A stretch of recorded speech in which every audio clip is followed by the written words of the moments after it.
Laala rabbeedhaati ilma namaatti akka jirri taphataa jiran. Kun sammuun jara yaada ittiin yaaddu.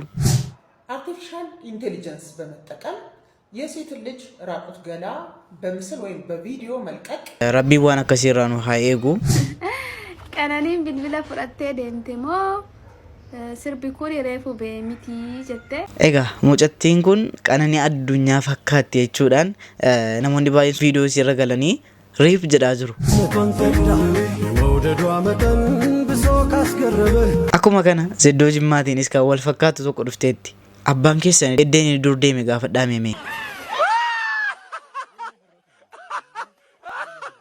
السلام عليكم ورحمة الله وبركاته وشمار كفوني وردوتوها كبجمت تورو شو أكما كما فجرت جرون جريني عافيان برمشي أكما سنين جرا أنا برا قادر الحمد لله هرس كتالين كيسن بولتي أفرافا إسن لي بيدو فيتن جرا أكم بكم فيديو بوارسو بشان نسيسو كان التيم فتازناين كان يمو سمونا كان سوشال ميديا رأتي فتشدي دي ماجرانو كم هوديك أبا مراتي موديك أبني كان يمو ججبه فموك أبا مراتي ججبه سيني كم برادر بينو تاع إسن اللي فيديو كان لايك وشور अंजल कबा हो रही मोगर चैनल का तारा वारुफ्तन सब्सक्राइब करो लाइक करो अरबी फैन सब्सक्राइब में जो लेना बरेसा में अफान अरबी फातिन मदम कम हो चना बरेसा अफान अरबी फातिन सब्सक्राइब गुड आइचुन माले चूड सब्सक्राइब गुड आइचुन लाइक गुड आइचुन में कमेंट रचना बरेसा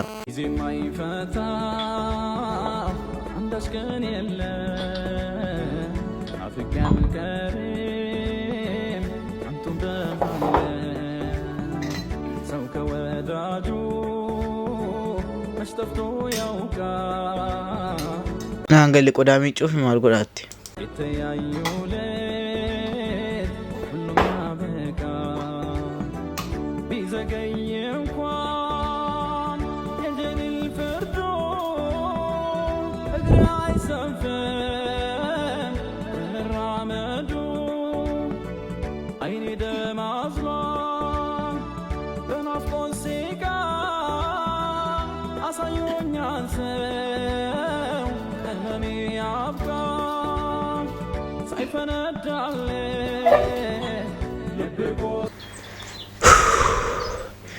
isa siin hojjette ana fuula cite hoo garuu durbama dhiira kun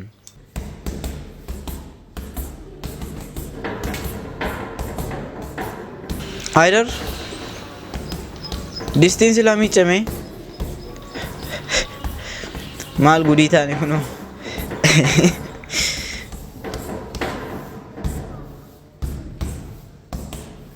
distii miicane malee galleen mutokko naasawan ijoolleen dhiiraa immoo haadha manaa akkasii rabbi isinitti qabnaan isinii dhumeera bakka isinii dhumeera ofii qodaa miiccitu distii miiccitu bakka dubbiin dhumatteetti. Ankan jedhu namni jaalallee isaa argataara. Hundinuu tiktookii kana irratti lama ta'ee dhufaana uffitila tiktookii kana irra tukkittiin. Anis lama ta'ee nufa taraan naa ga'u natti maa eessaa argaa? Akkuma nutti maa lama. Jechuun namna liin qabameera lama godhee dhufa nu tokkotti hafne hoo gudii raajii rabbii ilaalaa mucattiin kun qananii kan fakkaattu mucaadhuma qananii fakkaattu.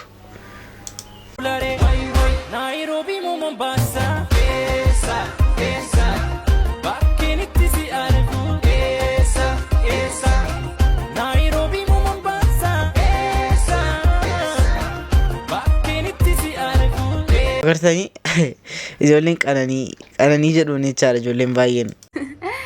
Qananiin bilbila fudhattee deemte moo sirbi kun reefu beemitii jette yeroo baay'ee komentii kee jalatti dhuftanii riippirreenaan jettanii viidiyoo kiyyallee riippi jettanii gallakkistanii ani qananii miti wabiidha maleedha.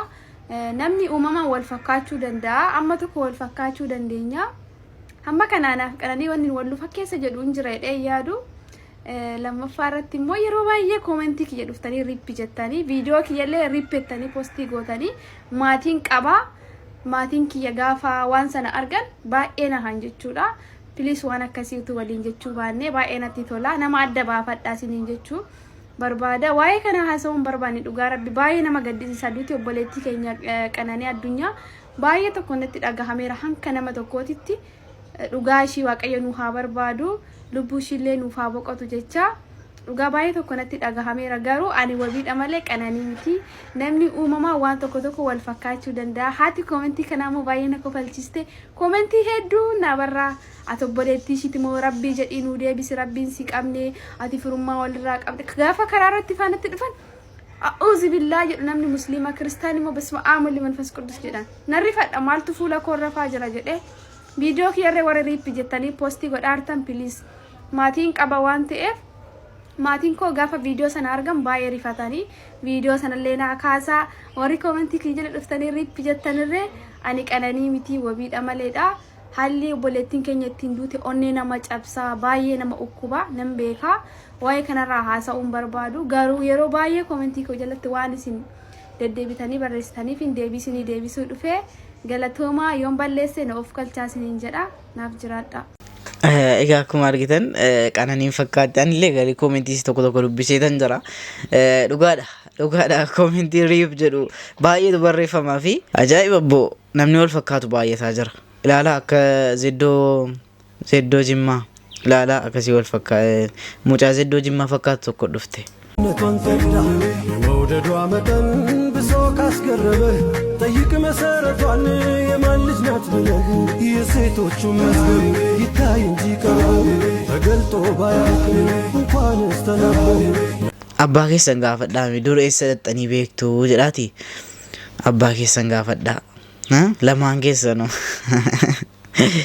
dur eessa dhattanii beektu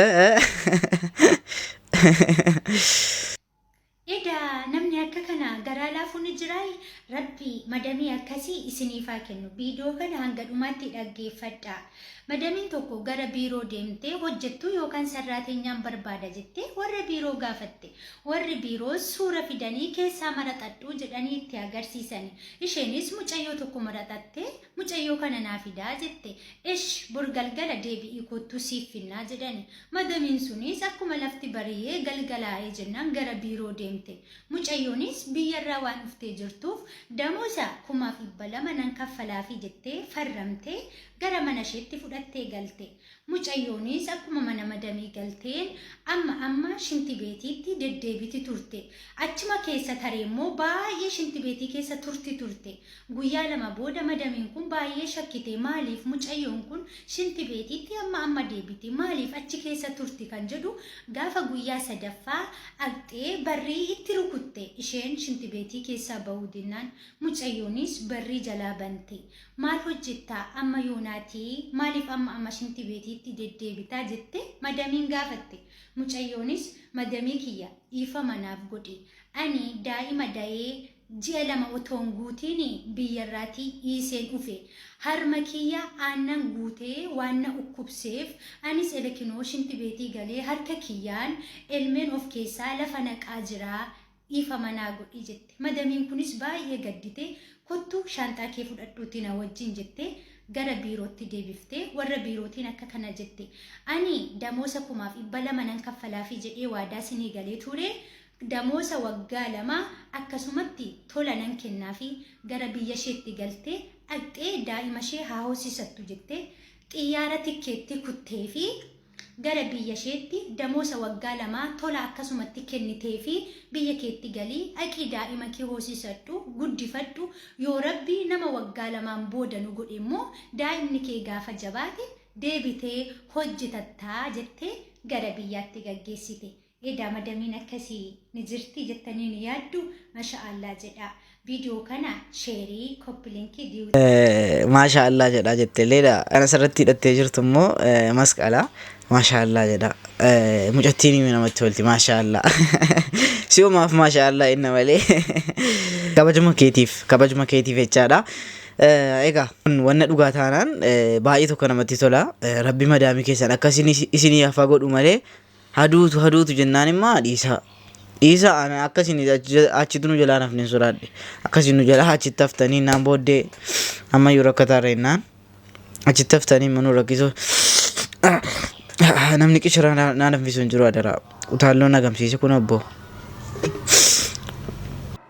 አርቲፊሻል ኢንቴሊጀንስ በመጠቀም የሴት ልጅ ራቁት ገላ በምስል ወይም በቪዲዮ መልቀቅ የሚያሳስር ወንጀል ስለመሆኑ ያውቃሉ? እንዲቆያችሁን ጠበቃ ሰብለ አሰፋ ነኝ። ከታች ምስሏን የምታዩት ወጣት ጆርዲን በዛብህ እንግዲህ በለቀቀችው ቪዲዮ ኤአይ በመጠቀም አንድ ሰው ራቁት ገለዋንና ማለትም በፎቶ እንዲሁም ደግሞ በሞሽን ፒክቸር አድርጎ በቪዲዮ እያሰራጨባት ስለመሆኑ በማህበራዊ ሚዲያ ገልጻለች። ይህም በተመለከተ ህጉ ምን ይላል የሚለውን በምናይበት ሰዓት በ2008 በወጣው የኮምፒውተር ወንጀል አዋጅ ቁጥር 958 መሰረት በተለይም በአንቀጽ 13 አንዲትን ሴት ልጅ ግላዊነቷን፣ ክብሯን፣ ነፃነቷን በሚነካ አኳኋን ሆን ብሎ ፎቶ ወይም ደግሞ ቪዲዮ በአርቲፊሻል ኢንቴሊጀንስም ሆነ በሌላ ኮምፒውተር ነክ ስርዓት አዘጋጅቶ ለህዝብ ይፋ ማድረግ፣ ማሰራጨት፣ በዚህም ኢንቲሚዴት ማድረግ፣ ልጅቷን ሀሳቧን እንዳትገልጽ ማስፈራራት፣ ዛቻ ማድረስ እስከ 3 ዓመት በሚደርስ እስራት ሊያስቀጣ እንደሚችል ያመለክታል። wanna kan atuu siin ficcisiisin isiniif ibsa jechaadha. Of eeggadhaa dubartoonni keenya maal godhaa jiru artificial intelligenceedhaan yookaan immoo koompitara waan argeen fayyadamanii teeknooloojii yeroo ammaa ba'e jechaadha AI'dhaan jechaadha.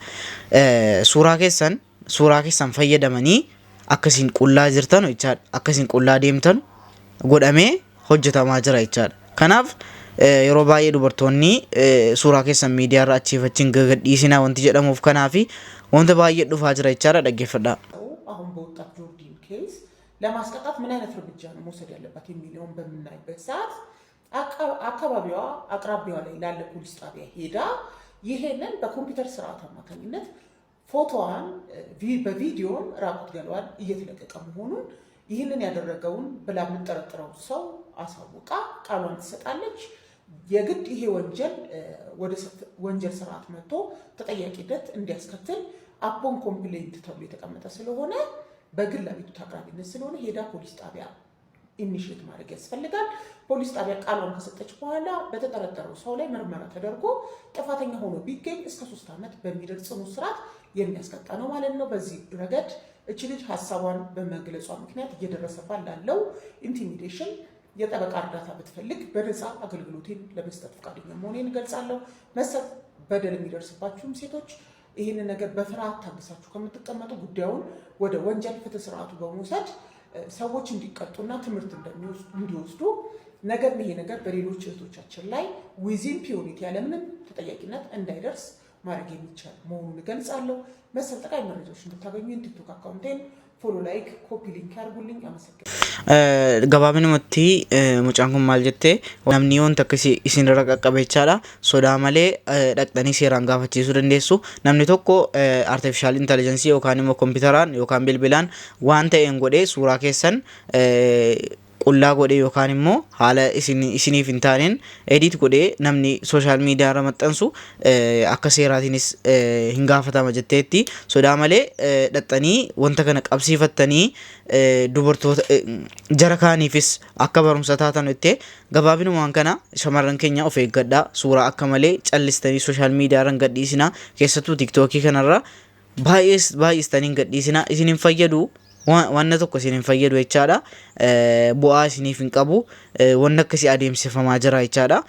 Yaada artificial intelligenceedhaan AI'dhaan suuraan keessan hojjetamee gaafa post godhameenaan maatii firoottan keessan obboloowwan keessan gaafa wanta kana laalanu dhugaatti fakkaata. Baay'isoo amma AI'n kuni dhugaadhuma ta'ee dhufeera jechaadha.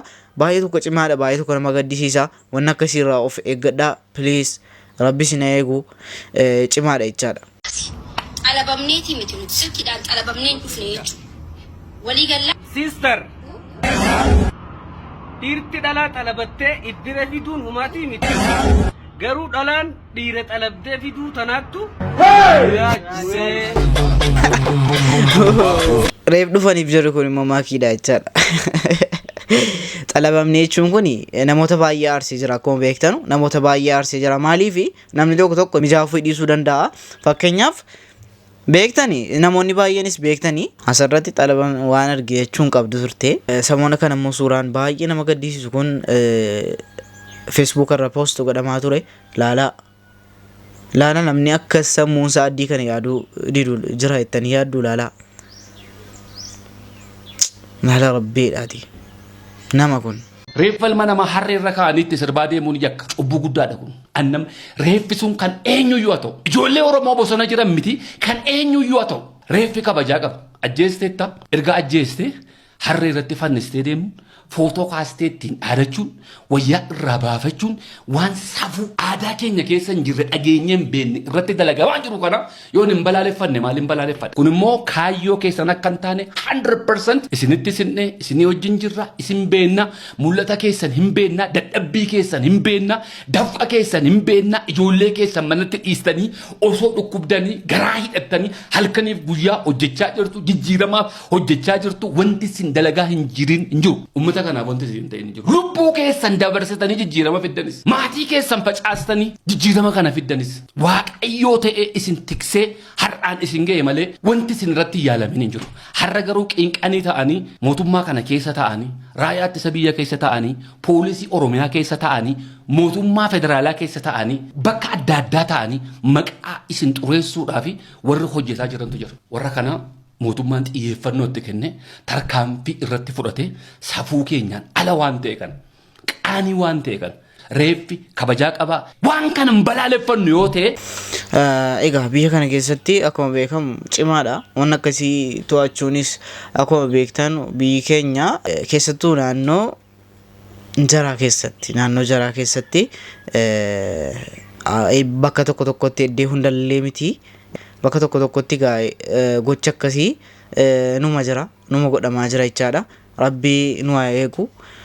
Rabbi ummatuma nuuma walitti qaban waaqa jeelchu. Egaa viidiyoon irraa qabadhee dhufe kana fakkaata. Isinitti tolee isin bohaartee isin gammachiisee yaada yoo qabaattan immoo koomentii jalatti naa barreessuu hin dagatina. Haga viidiyoo kan biraatiin walitti deebinutti Orooshaw baay'ee.